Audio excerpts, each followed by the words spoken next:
आइए हम अपनी नई कहानी शिक्षा से बढ़कर कोई धन नहीं चलते हैं। एक थे राजा, उन्हें पशु पक्षियों से बहुत प्यार था। वे पशु पक्षियों से मिलने के लिए वन में जाते थे। हमेशा की तरह एक दिन राजा पशु पक्षियों को देखने के लिए वन में गए। अचानक आसमान में बादल छा गए और तेज तेज बारिश होने लगी। बारिश होने के कारण उन्हें ठीक से कुछ दिखाई नहीं दे रहा था। राजा रास्ता भटक गए। रास्ता ढूंढते ढूंढते किसी तरह राजा जंगल के किनारे पहुंच ही गए। भूख और प्यास और थकान से बेचैन राजा एक बड़े से पेड़ के नीचे बैठ गए। तभी राजा को उधर से आते हुए 3 बालक दिखाई दिए। राजा ने उन्हें बड़े प्यार से अपने पास बुलाया। बच्चों, यहाँ आओ, मेरी बात सुनो। तीनों बालक हंसते हंसते राजा के पास आ गए। तब राजा बोले, मुझे बहुत भूख और प्यास लगी है, क्या मुझे भोजन और पानी मिल सकता है? बालक बोले, पास में ही हमारा घर है, हम अभी जाकर आपके लिए भोजन और पानी लेकर आते हैं, आप बस थोड़ा सा इंतज़ार कीजिए। तीनों बालक दौड़ कर गए और राजा के लिए भोजन और पानी ले आए।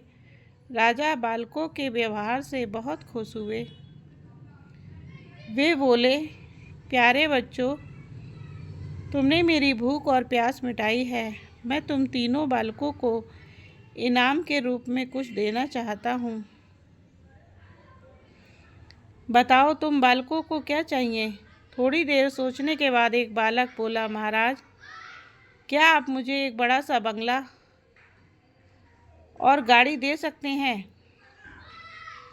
राजा बोले, हाँ हाँ, क्यों नहीं, अगर तुम्हें ये ही चाहिए तो ज़रूर मिलेगा। अब तो बालक फूले न समाया।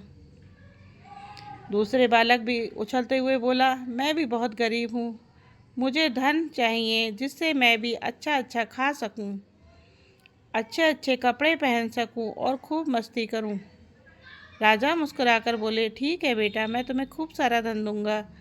यह सुनकर दूसरा बालक खुशी से झूम उठा। भला तीसरा बालक क्यों चुप रहता? वह भी बोला, महाराज, क्या आप मेरा सपना पूरा करेंगे? मुस्कुराते हुए महाराजा ने कहा, क्यों नहीं, बोलो बेटा, तुम्हारा क्या सपना है? तुम्हें भी धन दौलत चाहिए? नहीं महाराज, मुझे धन दौलत नहीं चाहिए, मेरा सपना है कि मैं पढ़ लिख कर विद्वान बनूं। क्या आप मेरे लिए कुछ कर सकते हैं? तीसरे बालक की बात सुनकर राजा बहुत खुश हुआ। राजा ने उसके पढ़ने लिखने की उचित व्यवस्था करवा दी। वह मेहनती बालक था। वह दिन रात लगन से पढ़ता और कक्षा में पहला स्थान प्राप्त करता। इस तरह समय व्यतीत गया। वह पढ़ लिख कर विद्वान बन गया। राजा ने उसे राज्य का मंत्री बना दिया। बुद्धिमान होने के कारण सभी लोग उसका आदर सम्मान करने लगे। उधर जिस बालक ने राजा से बंगला और गाड़ी मांगी थी, अचानक बाढ़ आने से उसका सब कुछ पानी में बह गया। दूसरा बालक भी धन मिलने के बाद कोई काम नहीं करता था, बस दिन भर फिजूल खर्च करके धन को उड़ाता और मौज मस्ती करता था। लेकिन रखा धन भला कब तक चलता? एक समय आया कि उसका सारा धन समाप्त हो गया। वह फिर से गरीब हो गया। दोनों बालक उदास होकर अपने मित्र यानी मंत्री से मिलने राजा के दरबार में गए। वे दुखी होकर अपने मित्र से बोले, हमने राजा से इनाम मांगने में बहुत बड़ी भूल की। हमारा धन, बंगला, गाड़ी सब कुछ नष्ट हो गया।